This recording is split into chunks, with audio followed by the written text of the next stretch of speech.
In today's video, I'm going to teach you how to disable right-click and text selection in Shopify. We'll walk through this step by step, directly inside your Shopify admin, and by the end, you'll know exactly where to place the code that blocks right-click, common inspect shortcuts, and view source shortcuts on your store.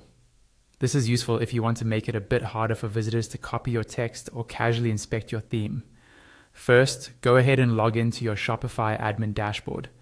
Once you're in, look over to the menu on the left-hand side and find the section called Online Store. Click on that. This will open a page showing your current theme at the top of the list. To the right of your active theme, you'll see a button with 3 horizontal dots, which is the More Options button.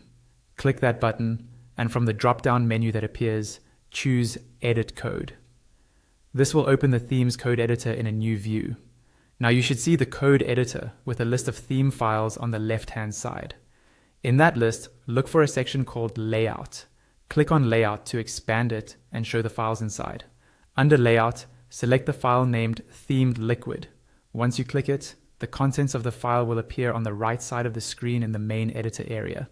In this theme.liquid file, we want to scroll down towards the bottom of the code until you see the closing body tag, which looks like a less than sign, then a slash, the word body, and then a greater than sign. This is usually near the end of the file. Just before that closing body tag, you're going to paste the code snippet mentioned in this tutorial. You can pause the video at this point and check the description box, where there will be a link to the exact code you should use. That code will handle disabling the right-click context menu, as well as common keyboard shortcuts used to open, inspect, or view source, helping to protect your content from quick copying.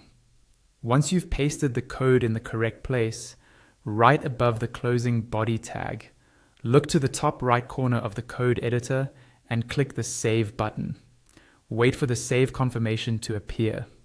After saving, your changes are live. You can now open your store in a new tab and test it by trying to right-click or use inspect shortcuts. If everything was done correctly, those actions should now be blocked.